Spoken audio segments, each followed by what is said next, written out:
نبی صلی اللہ علیہ وسلم نے 4 بندوں کے بارے میں یہ فرمایا تھا کہ اگر یہ غلاف کعبہ میں بھی چھپے ہوئے ہوں تو انہیں قتل کر دو۔ ان 4 بندوں میں سے اکرمہ بن ابو جہل بھی ایک تھے۔ ابو جہل، جی آپ نے صحیح سنا، جو مسلمانوں کا سب سے بدترین دشمن اور بدترین کافر۔ اس کے غرور کا یہ لیول تھا کہ جب اسے صحابی نے قتل کرنے کا ارادہ کیا تب اس نے کہا کہ میرے کٹے ہوئے سر کو بھی سب سے اوپر رکھنا، یعنی کہ مرنے کے بعد بھی اس کا سر جھکنا نہیں چاہیے۔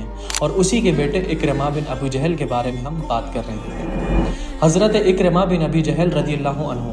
اب آپ پھر یہ سوچ رہے ہوں گے کہ میں نے رضی اللہ عنہ کیوں استعمال کیا، وہ تو ابو جہل کے بیٹے ہیں۔ لیکن حضرت اکرمہ بن ابو جہل رضی اللہ عنہ فتح مکہ کے بعد مکہ سے فرار ہوئے اور کشتی میں سوار ہوئے۔ اس کے بعد ایک سخت طوفان آیا تو سارے لوگ جو بھی کشتی میں موجود تھے وہ کہنے لگے یا اللہ مدد۔ تو حضرت اکرمہ بن ابو جہل نے ان سے سوال کیا کہ تم یہاں تو اللہ کو پکار رہے ہو، کیوں نہیں تم لات، منات اور عزا کو پکارتے ہو؟ تو انہوں نے کہا یہاں پر بڑا خدا ہی کام میں آئے گا۔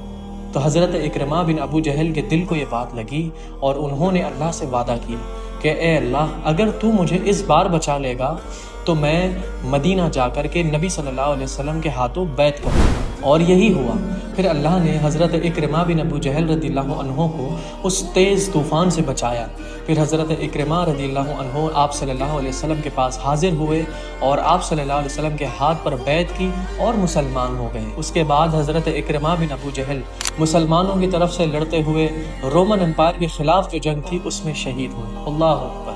کہ حضرت اکرمہ بن ابو جہل جو مسلمانوں کے سخت دشمن ہوا کرتے تھے اپنے ہی باپ کی طرح، لیکن کہاں اللہ کو ان کا اسلام لانا منظور تھا۔